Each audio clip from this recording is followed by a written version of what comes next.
Olá, meus queridos plantoides, tudo bem com vocês? Eu espero que sim. Mais um episódio do Jardineiros Urbanos por Fly e hoje a gente vai falar sobre tendências. Quais são as tendências entre colecionadores de arace no presente momento? A gente está aqui na primeira quinzena de fevereiro, clima muito bom, pelo menos aqui em São Paulo, em termos de umidade, um calor não tão agressivo como se esperaria numa época do ano assim, e todos os recursos aqui indoor, dentro de casa, estão em franco desenvolvimento e, consequentemente, favorecem o franco desenvolvimento das plantinhas. E aí, o habitat está muito favorável para as tendências, né? E quem seriam elas? O que os colecionadores mais aficionados estão olhando hoje, estão trazendo hoje para a coleção? A gente tem aí basicamente duas categorias que eu cheguei a citar, inclusive, num dos últimos episódios de 2022 aqui, nas 16 plantas minhas preferidas do ano, de 2022 no caso. A primeira linha de tendência são os híbridos, principalmente os Anthurium. Daqui a pouco a gente vai dar um rolezinho aqui e vou mostrar o que eu tenho de Anthurium híbrido aqui na minha coleção. Não são muitos, tendem a pipocar mais aqui na minha coleção. E a segunda linha de tendência são as plantas, as variedades com variegação. Essas tendências já ocorrem há anos, dá para dizer anos, lá nos Estados Unidos e em países da Europa, como a Alemanha, por exemplo. E principalmente alguns Anthurium híbridos, que já existem aí há anos em coleção, é meio que o ápice aí, as joias mais preciosas deste contexto de colecionadores de folhagens. E a gente sabe aí que existe um núcleo duro de colecionadores de Anthurium, mundialmente falando, que não abrem mão do gênero. E às vezes essas galeras dos Anthurium, eles são tão emocionalmente envolvidos que treta é muito comum de acontecer naquele famigerado clima das vaidades humanas. Coisas que acontecem.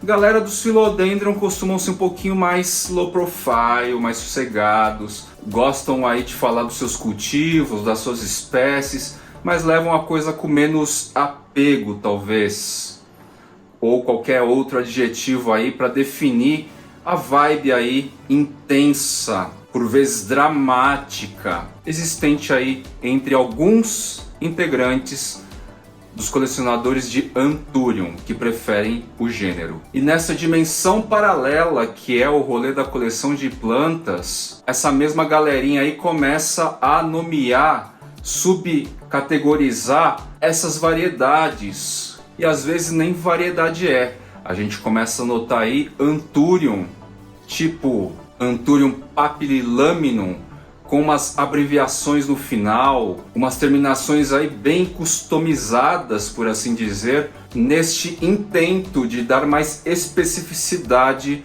para as plantas. Não só especificidade, como também justificar preços, normalmente bastante elevados. Obviamente que quem não se identifica com esse específico dessa dimensão paralela, não precisa necessariamente adentrar a esse nível, a essa categoria tão fragmentada, talvez, da maneira de nomear e precificar algumas plantas. Eu, colecionador Flávio, distante aí desse tipo de política debatida nessa dimensão paralela ultra blaster fragmentada, muito provavelmente vou ter uma ou duas desses caras aí, sem necessariamente entrar nas DRs que existem aí sobre a veracidade ou não da subcategoria, sobre a exclusividade do ter ou obter este indivíduo na coleção e assim por diante. Primeiro então eu vou mostrar aqui para vocês, naquele rolezinho básico, algumas das espécies variegatas,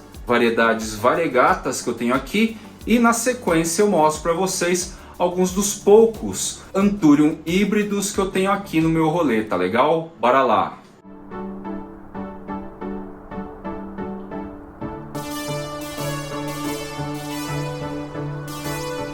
Monstera Thai Constellation.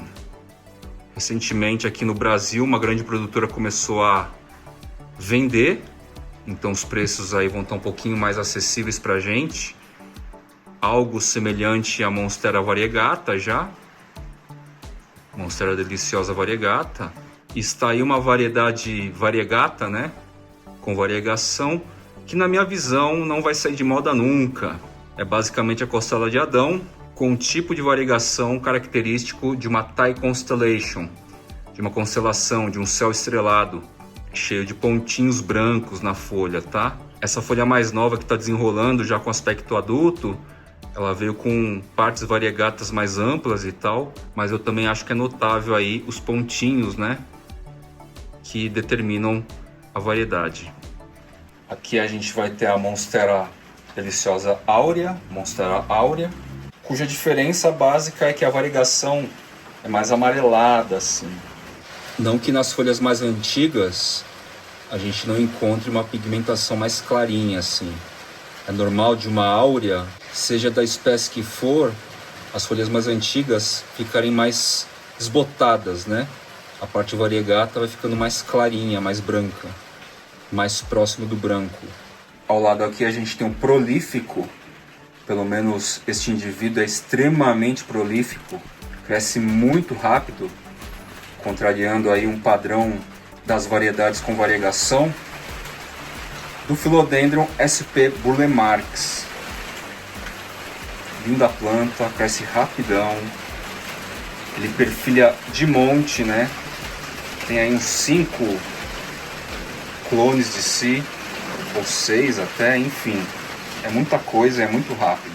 Alguém tinha dito pra mim aí que a variegação perdia fácil e tal. Bom, 8º mês, 9º mês que eu tô com esse indivíduo e nada. Todas as folhas têm trazido variegação e muito bonito.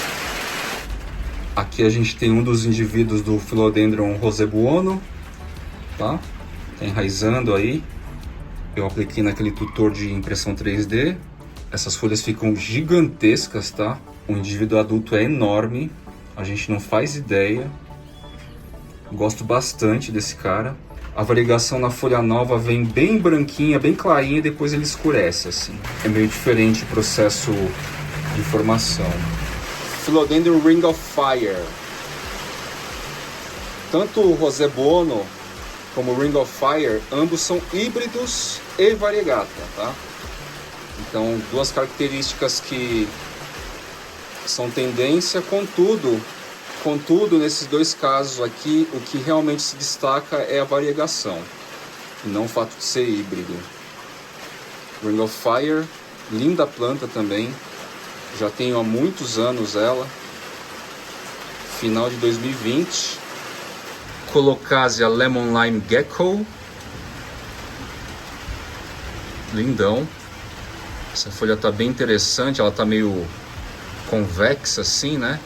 Por causa de sol que deve tomar aqui. Diferente da esculenta típica, ou até mesmo da Black Swan, esse cara aqui não curte muito sol, tá? Queima. Essa área aqui pega um pouquinho de sol, ó. Queima. Mas tô deixando aí. Belezinha de planta. Essa área aqui bate um sol logo cedo, até umas 11 horas, quase sol a pino. E não é à toa que eu estou deixando essas variegatas ou espécies resistentes ao sol. Por qual motivo? O sol ajuda o quê? A manter, não intensificar necessariamente, mas manter a variegação, que é uma mutação, uma anomalia na qual a planta está tentando suprimir constantemente. Se você dá sol, então a briga interior dela é menor e ela desencana um pouco mais e deixa continuar a variegata, tá? Porque essa anomalia em si acaba dificultando ela se desenvolver plenamente, francamente. Não tem clorofila aqui para ela fazer o processo de fotossíntese. Então ela está lá constantemente tentando resolver essa doença, certo? E se você dá sol aqui, ela para de brigar um pouco contra isso. Esta é minha teoria, meu pensamento. Não tem nada muito conclusivo a respeito de espécies que perdem a variegação, tá? Mas é a maneira que eu interpreto aqui este contexto.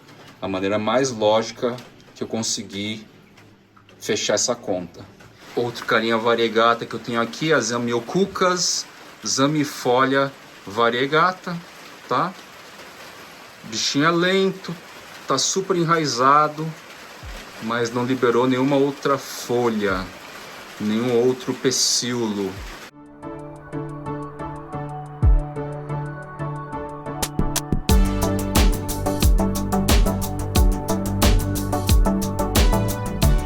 Falar agora um pouco dos Anthurium híbridos.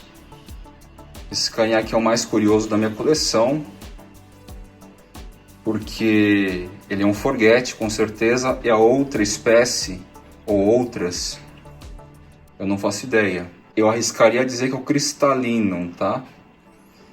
Por que ele é curioso? Porque ele já me deu folhas cordatas, no formato de coração, depois ficou peltado, depois veio folha cordata de novo.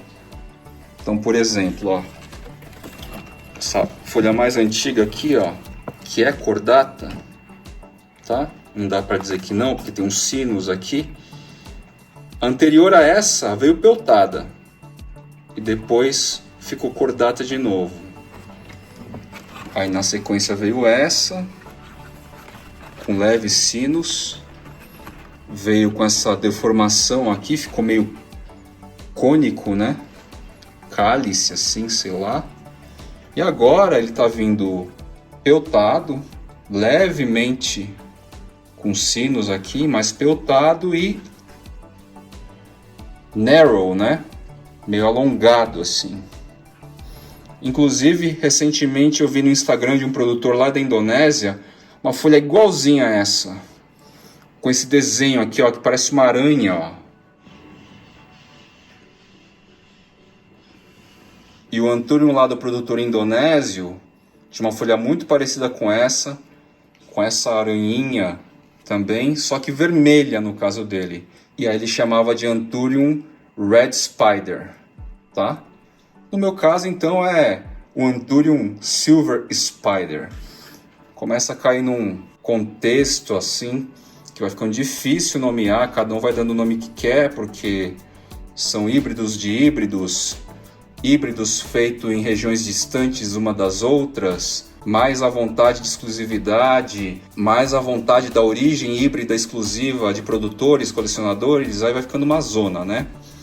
Mas enfim, esse cara já veio prontinho assim, híbrido desse jeito, com essas características morfológicas e de morfogênese que eu comentei, e agora a folha dela atual é assim. E a referência mais próxima que eu tive foi desse Anthurium Red Spider, que no meu caso é o Silver Spider, White Spider, enfim.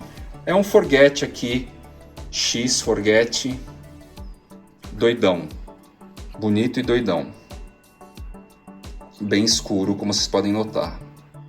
Anthurium papilinificum, híbrido do Magnificum com Papililaminum.